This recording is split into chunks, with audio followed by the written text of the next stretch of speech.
Hello बच्चों, तो इस वीडियो में हम बात करेंगे रेगुलर और डिफ्यूज़ रिफ्लेक्शन के बारे में। रेगुलर रिफ्लेक्शन क्या होता है, डिफ्यूज़ रिफ्लेक्शन क्या होता है। इससे पहले अगर आपने मेरा इंट्रोडक्शन वीडियो और रिफ्लेक्शन का पार्ट नहीं देखा है, लॉज ऑफ रिफ्लेक्शन नहीं देखे हैं, तो आप प्लेलिस्ट में जाइए, आई बॉल पर आपको डिस्क्रिप्शन में वीडियोस मिल जाएंगी, उनका लेक्चर जरूर देखें। तो ये हमारा लेक्चर नंबर 3 है बेटा। इसके अंदर हम पढ़ेंगे रेगुलर रिफ्लेक्शन क्या होता है और डिफ्यूज़ रिफ्लेक्शन क्या होता है। तो देखेंगे बच्चों, रेगुलर और डिफ्यूज में डिफरेंस क्या है। रेगुलर का मतलब क्या है बेटा, यहाँ पर रेगुलर रिफ्लेक्शन का बेसिक मतलब है, जैसा कि मैंने बताया, हम प्लेन मिरर का इस्तेमाल कर रहे थे अब तक एक ऐसे सरफेस के तौर पर जो 95% तक लाइट को रिफ्लेक्ट कर दे, because all light can not be possible to reflected. सारी की सारी लाइट बेटा रिफ्लेक्ट हो जाए ये पॉसिबल ही नहीं है, ये हो ही नहीं सकता है ना। कि सबसे ज़्यादा लाइट जो रिफ्लेक्ट करता है वो भी सिल्वर मिरर करता है 95%, उसमें भी 5% ट्रांसमिटेड हो जाती है। देखेंगे बेटा क्या वो रेगुलर रिफ्लेक्शन में क्या होता है, जब हम पैरेलल रेज ऑफ लाइट को, पैरेलल रेज, अगर मैं लाइट जो इंसिडेंट कराऊंगा मिरर पर उनको पैरेलली डालूं, अगर मैं उन्हें पैरेलल फॉल कराऊं प्लेन मिरर के ऊपर, तो अगर प्लेन मिरर जो है हमारा स्मूथ सरफेस है, बच्चों रेगुलर रिफ्लेक्शन जो होता है वो स्मूथ सरफेसेस पर होता है। Smooth surfaces like plane mirror हो गया, लाइक पॉलिश्ड मेटल सरफेस हो गया, इस तरीके के जो सरफेसेस होते हैं इन्हें स्मूथ सरफेसेस कहते हैं। तो अगर मैं इस तरह के सरफेस पर इंसिडेंट लाइट पैरेलली फॉल कराऊं तो होगा क्या, according to the laws of reflection these points will be point of incidence. ये सब पॉइंट ऑफ इंसिडेंस का काम करेंगे, पहले लेक्चर्स में बता चुके हैं बेटा। और वहाँ पर एक नॉर्मल क्रिएट हो जाएगी, हर बार एक नॉर्मल क्रिएट हो जाएगी। और हमने पढ़ा था एंगल आई बराबर एंगल आर होगा हमेशा अगर रिफ्लेक्शन का केस है तो अगर ये आई बन रहा है तो ये आर से रिफ्लेक्ट करेगी। सिमिलरली अगर ये आई बन रहा है तो ये आर से रिफ्लेक्ट करेगी, सिमिलरली ये भी आर से रिफ्लेक्ट करेगी, एंड सिमिलरली ये भी आर से रिफ्लेक्ट करेगी। अब यहाँ पर हमें क्या देखने को मिलता है, हमें देखने को ये मिलता है बेटा कि अगर हम पैरेलल रेज ऑफ लाइट को मिरर पर डालते हैं, पैरेलल रेज ऑफ लाइट को मिरर पर डालते हैं, तो जो रेज इसके बाद रिफ्लेक्ट करती हैं वो भी एक यूनिट डायरेक्शन में पैरेलल ही जाती हैं। देखिए बच्चों यहाँ पर क्या हो रहा है, ये जो रेज ऑफ लाइट है पैरेलल रेज है, पैरेलल रेज हमने क्या करी है, इंसिडेंट करी है। और जब हमने ये करा रिफ्लेक्शन हो गया तो हमें क्या पता चला, ये जो रिफ्लेक्शन होकर रेज निकली वो भी कैसी निकली, these are also parallel rays, जो यहाँ पर क्या है बेटा, रिफ्लेक्टेड रेज का काम कर रही है। अब किस लॉ पर बेस है ये, तो कोई लॉ पूछे किस पर है, तो बेटा इस यहाँ पे कौन सा लॉ फॉलो हो रहा है, that is laws of reflection follow कर रहा है। तो देखो क्या है, पैरेलल रे जब हमारी इंसिडेंट करती है और पैरेलल रे हमारी रिफ्लेक्ट कर रही है, तो यहाँ पर क्या देखने को मिला कि जिस एक डायरेक्शन में हमने रे को इंसिडेंट कराया, रिफ्लेक्शन भी एक ही डायरेक्शन में मिलता है। सो बेसिकली हम कह सकते हैं when a parallel beam of light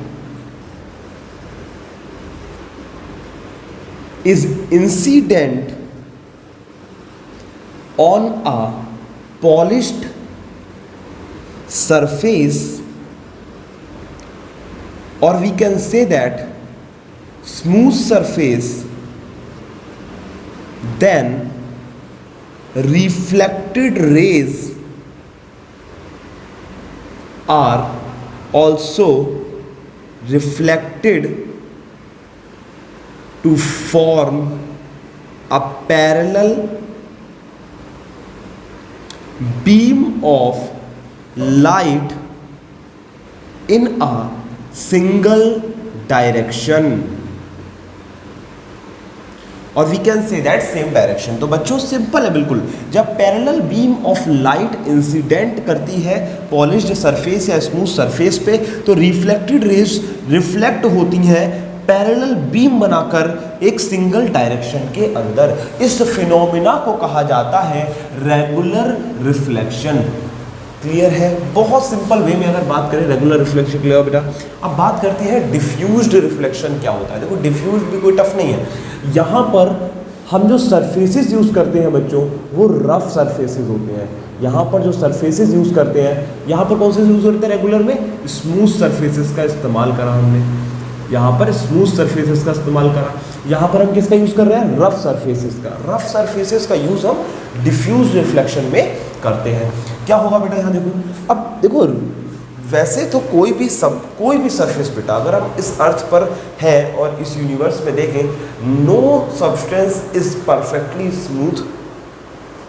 हो सकता है ऐसा हो जाए, फ्यूचर के अंदर ऐसा डिस्कवर हो जाए, ऐसा पता लग जाए, लेकिन अभी तक कोई भी चीज़ आइडियल नहीं है। तो ये मानेंगे अगर, तो हमने भी माना कोई भी चीज़ परफेक्टली स्मूथ नहीं हो सकती। अगर हम माइक्रोस्कोप से उस सरफेस को देखें तो उस पर कुछ इरेगुलरिटीज़, कुछ डिस्टर्बेंसेस क्रिएट होते दिखते हैं। इससे हमें पता लगता है कि बॉडी के अंदर कहीं ना कहीं फ्रिक्शन जैसी चीज़ क्रिएट हो सकती है।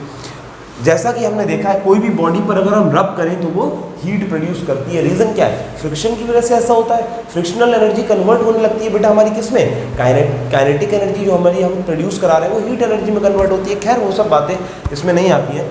डिफ्यूज्ड का मतलब समझो यहाँ पर, डिफ्यूज तब होता है जब सरफेसेस रफ हो, और वैसे तो सभी सरफेसेस रफ होते हैं लेकिन ज़्यादा रफनेस इसमें हो, है ना। कंपैरिजन में, इसके कंपेयर में जो ज़्यादा रफ है, लाइक अगर हम बात करें बेटा, जैसे कि वॉल की बात हो गई, पेपर की बात हो गई, ये दीवार जो है हम देखते हैं बेटा, अगर रूम के अंदर देखें हल्का सा अगर वाइट बल्ब हम जलाते हैं, थोड़ी देर में पूरा जो हमारा रूम होता है वो पूरी तरीके से अच्छा ग्लो करता है, हमें दिखाई देता है। रीज़न क्या है, इसके अंदर डिफ्यूज रिफ्लेक्शन हो रहा है। इसके अंदर जो रेज है वो इनफाइनाइट रिफ्लेक्शन क्रिएट कर रही है।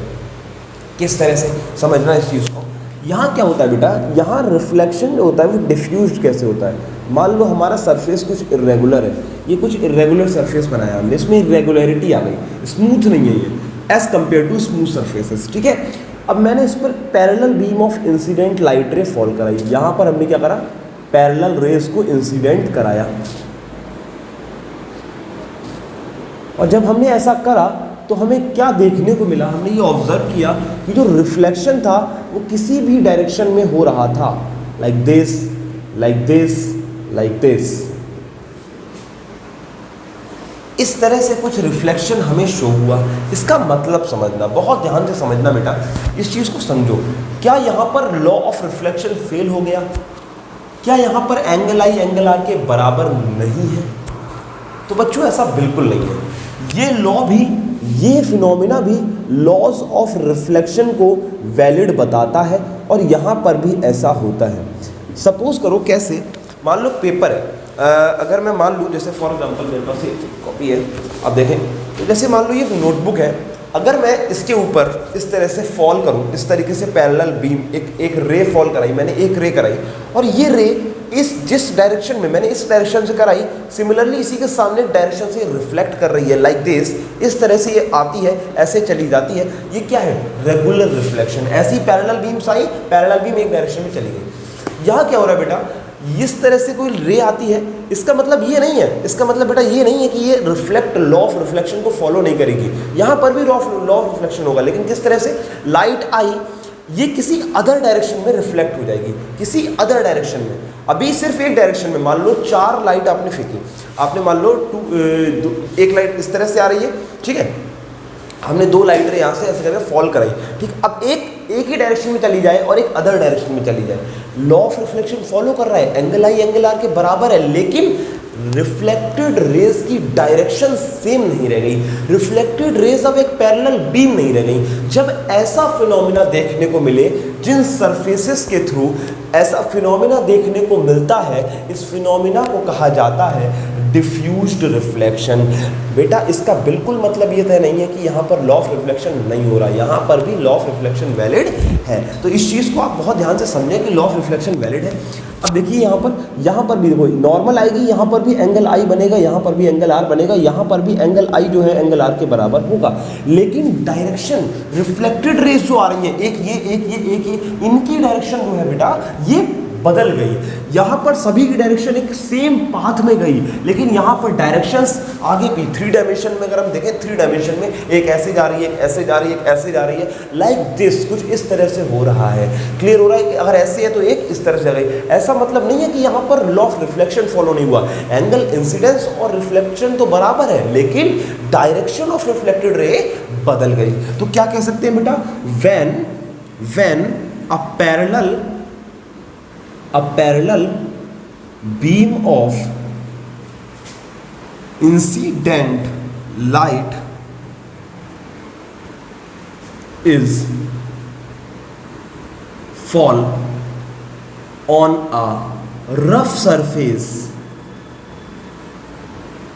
then reflected rays are reflect in a different possible directions. जो भी डिफरेंट डायरेक्शंस पॉसिबल है ये उसमें क्या कर जाती है बच्चों, ये उसमें रिफ्लेक्ट कर जाती है. This phenomena is known as diffuse reflection. और नोट करके इस बात को, बहुत इंपॉर्टेंट पॉइंट है बेटा, कि क्या इंपॉर्टेंट पॉइंट है, that the law of reflection is valid in both the phenomenas. तो बच्चों दोनों ही फिनोमिना में लॉ ऑफ रिफ्लेक्शन वैलिड है, बिल्कुल सही है. बस डिफरेंट क्या है, यहाँ पर रिफ्लेक्टेड रे की डायरेक्शन बच्चों सिंगल रहती है, सेम रहती है सभी रेस की. यहाँ पर सभी रेस की डायरेक्शन डिफरेंट हो जाती है, पॉसिबल जितनी भी पॉसिबिलिटी हो. अब क्वेश्चन ये आता है कि कौन सा रिफ्लेक्शन बेस्ट है, कौन सा रिफ्लेक्शन हमें यूजफुल है, रेगुलर या डिफ्यूज. तो अगर इस बारे में बात करें बेटा तो आप खुद सोचिए, अगर हम विजिबिलिटी की बात करें, हम क्या चाहते हैं, हमें ज़्यादा से ज़्यादा दिखाई दे जाए कम से कम लाइट का इस्तेमाल होकर.